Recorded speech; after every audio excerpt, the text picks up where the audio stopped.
గురువాయుపురాధీశం విష్ణుం నారాయణం హరిం వాసుదేవం జగన్నాథం కృష్ణం వందే జగద్గురుం. నారాయణీయంలోని 52వ దశకంలో ఉన్నాం. బ్రహ్మకృత వత్సాపహరణము. బ్రహ్మదేవుడు గోపాలకుల్ని గోవుల్ని అందరినీ ఎత్తుకెళ్ళి గుహలో దాస్తాడు. చాలా అద్భుతమైన ఘట్టం ఇది. ఇక్కడ తత్వరహస్యం ఎంతగానో దాగి ఉన్న ఘట్టం ఇది. అన్యావతార నికరేష్వ నిరీక్షితం తే అన్యావతార నికరేష్వ నిరీక్షితం తే భూమాతిరేకమభివీక్ష్య తదాహమోక్షే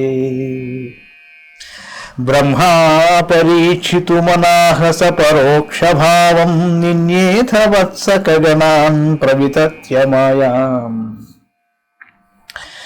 అఘాసురుని నీవు సంహరించుటను అతనికి మోక్షమొసగుటను కూడా బ్రహ్మదేవుడు చూశాడు. ఇటువంటి లీలలు నీ యొక్క ఇతరావతారములలో వేటిలోనూ ప్రదర్శింపలేదు. అందువల్ల నీ యొక్క ఈశ్వర భావమును పరీక్షించవలెనని బ్రహ్మదేవుడు తన మాయచే ఆవు దూడలను తీసుకొని పోయి దాచిపెట్టాడు. వత్సానవీక్ష వివశే పశుపోత్కరే తానేతు కామైవ ధాతృమతానువర్తి త్వం సామి భుక్తక బలో గతవాంస్తదానీం భుక్తాం స్థిరోధిత సరోజ భవః కుమారాన్. గోపాల, తాము కాయుచున్న దూడలు కనపడనందువలన గోపాల బాలకులు చాలా దుఃఖించారు. ఇది అంతయు బ్రహ్మదేవుడు చేసిన పనియే అని నీవు గ్రహించావు. అలాగే బ్రహ్మదేవుడు అనుకున్నట్లు నీ యొక్క ఈశ్వరతత్వమును ఆయనకు తెలుపుటకై వెంటనే సిద్ధపడ్డావు. ఈశ్వరత్వమును బ్రహ్మదేవుడు గోపాబాలులను కూడా అపహరింపవాలని అనుకుంటూ ఉన్నాడు. ఆ బ్రహ్మదేవుని యొక్క ఈ భావమును గురించి గమనించి ఆయనకు అవకాశమును కలిగించుటకే శ్రీకృష్ణుడు దూడలను తీసుకుని వచ్చాడు. నెపంతో ఆ బాలకులకు దూరంగా వెళ్ళాడు. అప్పుడు నీవు చేతిలో ఉన్న అన్నమును సగము మాత్రమే తిన్నావు. ఆ విధంగా గోపబాలుల దగ్గర నీవు లేనందువలన బ్రహ్మదేవుడు తన మాయచే వారిని కూడా దాచిపెట్టాడు. వత్సాయితస్తదను గోపగణాయితస్త్వం శిక్యాది భాండమురళీగవలాదిరూపః ప్రాగ్వద్విహృత్య విపినేషు చిరాయ సాయం త్వం మాయయాథ బహుధా వ్రజమాయయాథ. అప్పుడు నీవు ఆవుదూడలుగా గోపబాలుడుగా మారావు. అట్లే వారి దగ్గరున్న చిక్కములు ముంతలు మురళి కొమ్మువాద్యములన్నీ నీవే అయ్యావు. ఇట్లు నీ మాయచే అనేక విధములైన రూపములు ధరించి సాయంకాలం వరకు వనములో తిరిగి ఆ రూపములతో బృందావనం ప్రవేశించావు. త్వామేవ శిక్యగవలాదిమయం దధానో భూయస్త్వమేవ పశువత్సక బాలరూపః గోరూపిణీభిరపి గోపవధూమయీభిః ఆసాదితోసి జననీభిరతి ప్రహర్షాత్.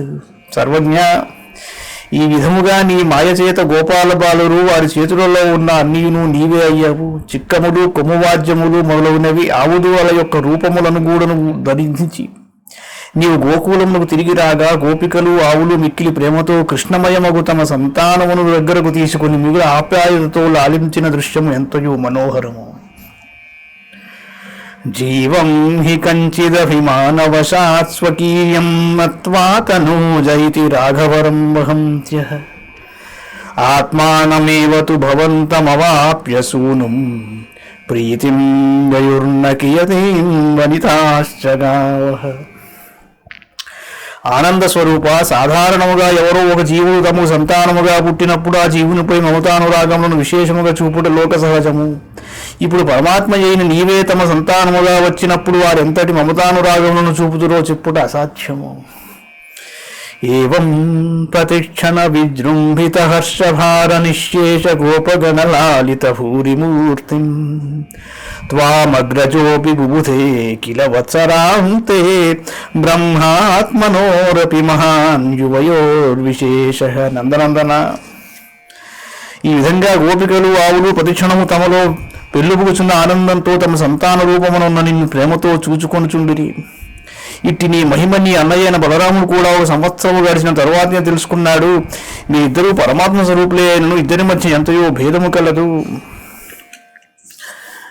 వర్షావధౌ నవ పురాతన వత్సపాలాన్ దృష్ట్వా వివేకమశ్రుణే ద్రుహిణే విమూఢే ప్రాదీదృశ ప్రతినవాన్ మకుటాంగదాదిభూషాం చతుర్భుజయుజ సజలాంబుదాభాన్. ఈ విధంగా 1 సంవత్సరం గడిచింది. తరువాత బ్రహ్మదేవుడు తన మాయను ఉపసంహరించుకొని గోపబాలకులను ఆవుదూడలను వదిలిపెట్టాడు. కానీ అతనికి ఆ గోపబాలులలో ఆవుదూడలలో ఎవరు నిజమైన వారో ఎవరు కారో తెలియకపోయాను. అతడు వివేకాన్ని కోల్పోయి వ్యామోహంలో పడ్డాడు. మరుక్షణమే అతనికి అందరూ కిరీటములు, దండ, కడియములు మొదలైన ధరించి 4 భుజములతోనున్న శ్యామసుందర రూపులుగా కనిపించారు. ప్రత్యేకమేవ కమలా పరిలాలితాంగాన్ భోగీంద్ర భోగ శయనాన్ నయనాభిరామాన్ లీలా నిమిలీత దృశనకాది యోగి వ్యాసేవితాన్ కమల భూర్భవతో దదర్శ. బ్రహ్మదేవుడు గోపబాలులలో ఆవుదూడలలోను ప్రతి ఒక్కరిలోనూ నీ రూపంనే గాంచాను. వారు శేషతల్పంపై విలసిల్లుచున్నారు. లక్ష్మీదేవి ప్రేమతో వనర్చుచున్న పాదసేవలను స్వీకరించుచున్నారు. అరమోట్టు కన్నులతో లీలా విలాసములను ప్రదర్శించుచున్నారు. భక్తి తత్పరులైన సనకాది యోగులు నర్చుచున్న సేవలను అందుకొనుచున్నారు. నీ లీలలు మహిమాన్వితములు కదా. నారాయణాకృతిమసంఖ్యతమాం నివేశ్య సర్వత్ర సేవకమపి సమవేక్షదాత మాయా నిమగ్న హృదయో విముమోహయావత్ ఏకో బహూవిధ తదా కబలార్థపాణి. సర్వజ్ఞ బ్రహ్మదేవునికి అనేక నారాయణ రూపములు. వారిని సేవించుచున్న బ్రహ్మదేవుడు కనిపించారు. అతడు నీ మాయా ప్రభావితుడై మోహపరవశుడై ఉండెను. అప్పుడు నీ మాయను ఉపసంహరించుకొనగా చేతిలో సగము అన్నపు ముద్దతో ఉన్న నీవు బాలకుని రూపమున ఒంటరిగా కనిపించావు. నశ్యన్మదేతదను విశ్వపతిం ముహుస్త్వాం నత్వా చ స్నూతపతి నత్వా చ నూతవతి ధాతరి ధామయాతే పోతైః సమం ప్రముదితైః ప్రవిశన్నికేతం వాతాలయాధిప విభో పరిపాహి రోగాత్. ఇటు బ్రహ్మదేవుని యొక్క మోహమంతయు నశించింది. అందువల్ల అతడు జగన్నాథుడైన నీకు అనేక నమస్కారములు చేయుచు అనేక విధములుగా స్తుతించుచు తన లోకమునకు పోయెను. అప్పుడు సంతోషముతోనున్న నీ స్నేహితులు వెంటరాగా నీవు గోకులమునకు వెళ్ళావు. అటు గురువాయూరప్ప ప్రభు, నా రోగములను పోగొట్టి నన్ను రక్షింపుము. చాలా ఆసక్తికరమైన సన్నివేశం. ఇందులో చాలా విషయాలు ఆలోచింపదగ్గవి. మొదటిది ఏంటంటే, బ్రహ్మదేవుడు మోహితుడయ్యాడు. ఆ తర్వాత బ్రహ్మజ్ఞానం లాంటిది కలిగి ఓ స్తోత్రం చేశాడు. భాగవతంలో ఉన్న స్తోత్రం, జ్ఞానే ప్రయాసముదపాస్య నమంత ఏవ జీవంతి సన్ముఖరితాం భవదీయ వార్తాం.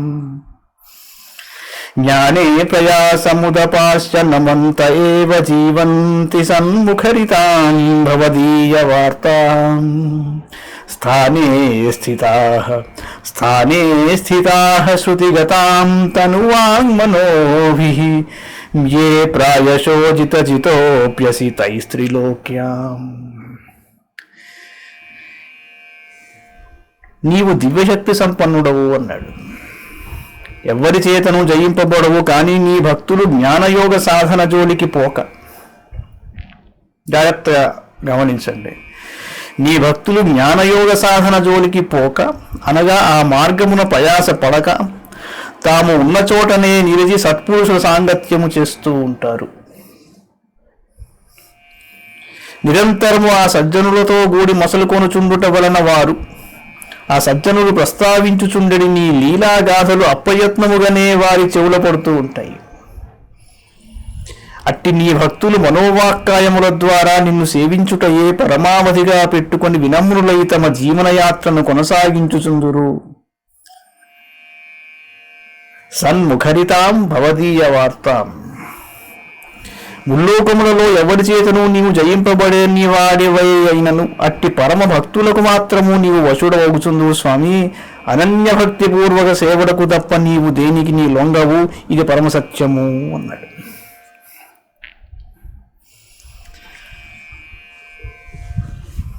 సంచిత కర్మలు, ప్రారబ్ధ కర్మలు, పెద్ద మూట తీసుకుని వస్తాం మనం. సంచిత కర్మలు ఎన్నో జీవిత చక్రాలను, ఒక జన్మ కాదు అది, కొన్ని జన్మలైతే ఒక చక్రం. అలాంటి ఎన్నో జీవిత చక్రాల్లోంచి పడి లేచి మళ్ళీ లేచి ఇక్కడికి వచ్చాం అనుకుందాం. ఆ పెద్ద మూట మన వెనకాల ఉన్నది సంచిత కర్మలు.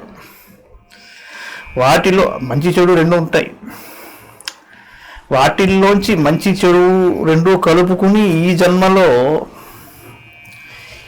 ఏ ఏ కర్మలని అనుభవించాలో అవి ప్రారబ్ధ కర్మలు.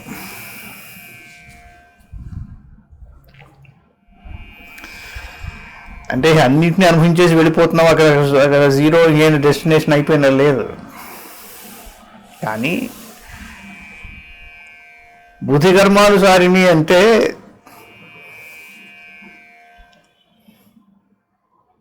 ఏ ఏ కర్మల్ని, ఆ కర్మ ప్రభావాలను మంచి చెడు అయినా కూడా అనుభవించాల్సి ఉంటుందో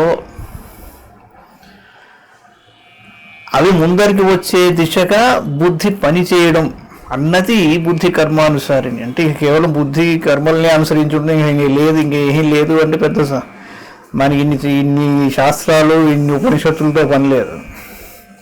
ఎవరి కర్మ వాడిది అంటే అయిపోయింది. ఒక్క మాటలు మొత్తం ఫిలాసఫీ అంతా ఎగిరిపోయింది. కానీ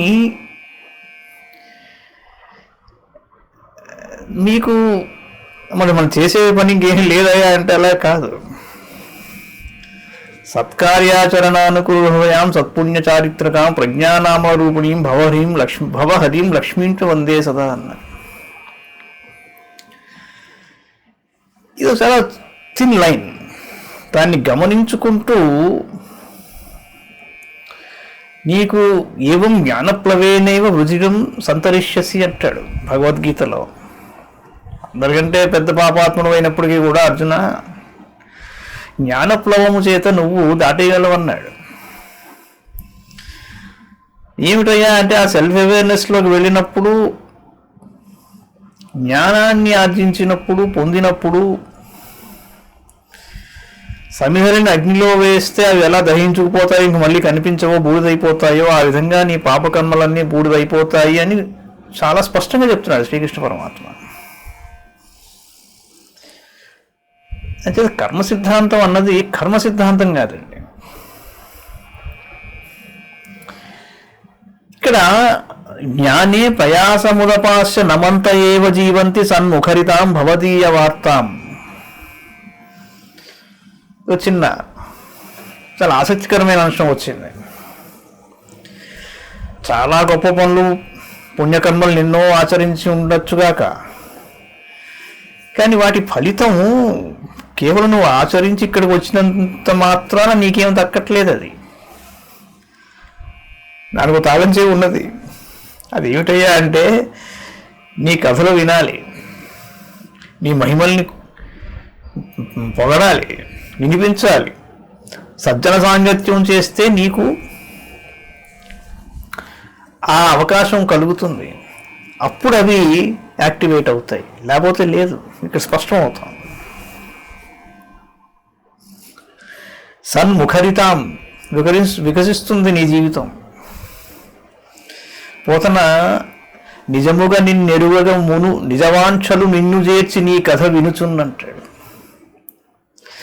నిజముగా నిన్నెరుగగా మును నిజవాంఛలు నిన్ను చేర్చి నీ కథ వినుచున్ నిజకర్మలబ్ధ భక్తిన్ సుజనులు నీ మొదలి టెంకిజొచ్చి రధీష.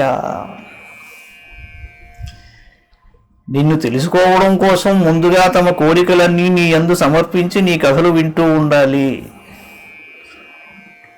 అప్పుడు తాము చేసిన సత్కర్మలకు ఫలితంగా భక్తి అనేది లభిస్తుంది. ఇలా లభించిన భక్తితో సజ్జనులైన వారు నీ మొట్టమొదటి నివాస స్థానాన్ని ప్రవేశించగలిగారని చెబుతున్నారు. అంటే ఇహ నా చేతులు ఏమీ లేదు అనుకోవడం కూడా పొరపాటే. ఇక్కడ స్పష్టమవుతాం. సజ్జన సాంగత్యం అన్నది చాలా ప్రధానమైన అంశంగా మనం భాగవతంలో ఎంచి చూస్తున్నాం ఇక్కడ. దానివల్ల ఉపయోగం ఏమిటంటే భగవంతుడి కథలను వినటం వలన, వినిపించడం వలన, వాటిని మననం చేసుకోవడం వలన రెండు జరుగుతున్నాయి. ఒకటి, ఏదైనా పుణ్యకర్మని ఆచరిస్తే దాని వలన మంచి జరిగే అవకాశం ఉంది, భక్తులం కాకపోయినా కూడా. రెండవది, ఆహా భగవంతుడి దయ వల్ల ఇలా జరిగింది అని అనుకోవడం వలన, అదే సజ్జన సాంగత్యం వలన భగవంతుని లీలలను గానం చేయడం వలన, వినడం వల్ల, వినిపించడం వలన పాపక్షయం కూడా జరుగుతుంది.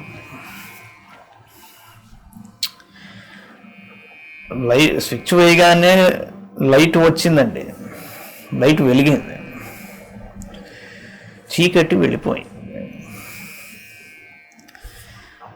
చీకటి వెళ్ళిపోతే లైట్ కనిపిస్తుందా, లేక లైట్ వలన చీకటి వెళ్ళిపోయిందా?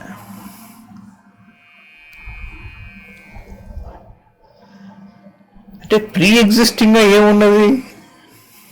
ఖచ్చితంగా సత్కర్మతో పాటు పాపకర్మ కూడా ఉన్నది, చీకటి ఉంది. It is pre existing. సన్ముఖరితాం భవదీయ వార్తాం. మరి లైట్ ఎలా వెలగాలి?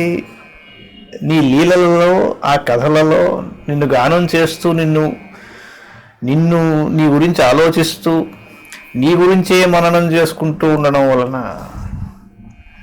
ముందర వెలుతురు అనేది ఒకటి ఉన్నది అని మీరు తెలుసుకునే అవకాశం. అది కర్మ సిద్ధాంతం అవుతుంది, కానీ అక్కడ ఆయన చెప్పింది కర్మ సిద్ధాంతంగా. అంచేత ఏంటంటే ఇక్కడ రెండో అంశం ప్రధానమైనది ఏమిటయ్యా అంటే, సృష్టికర్త అయిన బ్రహ్మదేవుడికి ఆయన ఏం డెమాన్స్ట్రేట్ చేస్తున్నాడు? గోవులు, గోపికలు, గోపబాలురు వాళ్ళందరూ కూడా శ్రీకృష్ణుడిగానే ఆయనకి కనిపించడం అన్నది ఇక్కడ ఒక తమాషా. అంటే వీళ్ళందరినీ సృష్టించలేదు కదా, ఎక్కడి నుంచి వచ్చారు, ఈయన ఏం చేస్తున్నాడు అన్న ఆలోచన కలిగి చేశాడు. భాగవతంలో చెప్తున్నాడు ఆ మాట. అబ్బాయి ఎలా కాదు, వాళ్ళందరూ కూడా నేనే అని చూపించడంలో అక్కడ ఏంటి డెమాన్స్ట్రేషను? ఈ సృష్టి విశ్వం విష్ణుర్వషట్కారో, ఈ విశ్వమంతయు నేనే. కానీ మామూలుగా చూసేవాడికి ఆ విశ్వం ఆయనకి భిన్నంగా కనిపిస్తుంది. సమత్వం చేయమని చెప్పారు అక్కడ నలకూబరుడు మణిగ్రీవుడు దగ్గర. అందరిలో నన్ను చూడండి అని చెప్పడంలో అర్థం అదే కదండి. ఇంకో అర్థం ఏముంది అక్కడ? నాలో అందరినీ చూడండి చెప్పడంలో ఇదే అద్వైతం వస్తుంది అక్కడ. అంటే ఏమిటయ్యా అంటే, బేసిక్గా నేను రచించిన సృష్టికి నాకు భేదం లేదు, ఆ స్థాయిలో చూడమంటున్నాడు అన్నింటినీ. సో ఒక వండర్ఫుల్ డెమాన్స్ట్రేషన్ అక్కడ బ్రహ్మదేవుడికి చూపించాడు. బ్రహ్మదేవుడికే చూపించడంలో ఆయనకి కలిగిన సందేహానికి నివృత్తిగా ఒక మాట, అసలు సృష్టి అంటే ఏమిటి అన్నది కూడా రెండో మాట. అంచేత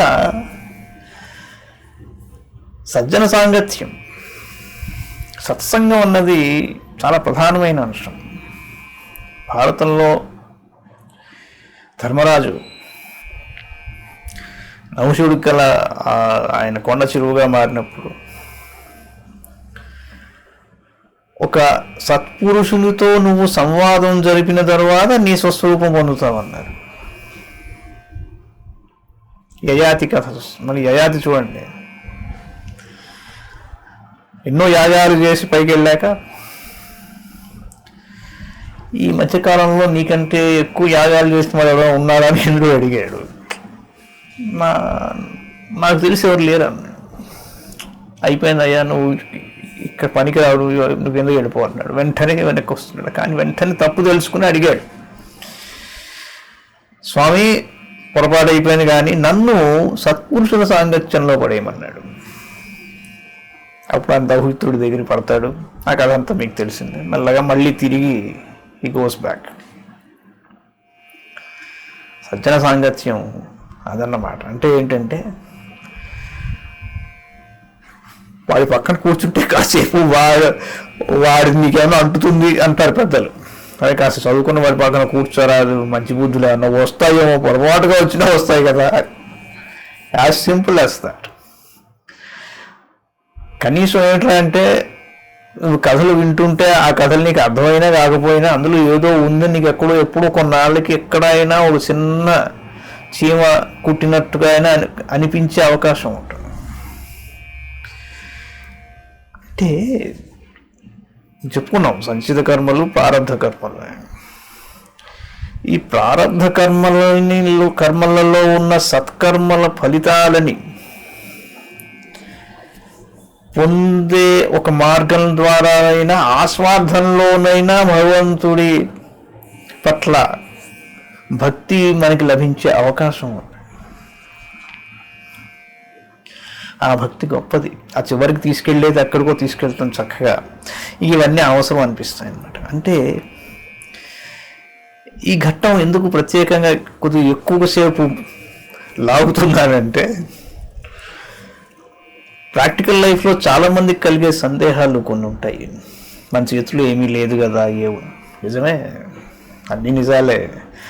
అది ఒక్క నిజమే పెట్టుకుంటే మీరు ఏమి అధ్యయనం అక్కర్లా, భగవంతుడి సంకీర్తన కూడా అక్కర్లా, ఆయనే ఇస్తాడు అనుకుంటున్నారు. ఏమీ లేదండి, రహస్యం ఉంది ఇక్కడ. జీవంతి సన్ముఖరితాం భవదీయ వార్తాం. స్వామివారి లీలలను చెప్పుకోకుండా, వినకుండా నేను చాలా గొప్పలు పని చేశాను, నాకు మంచి రిజల్ట్ వస్తుంది అనుకున్న పొరపాటు, అది కూడా రాదు. సత్కర్మలను ఆచరించిన ఫలితం లేదు. అసలు విషయానికి వస్తే అసలు సత్కర్మ అంటే ఏమిటి? భగవంతుడి ధ్యానమే సత్కర్మ.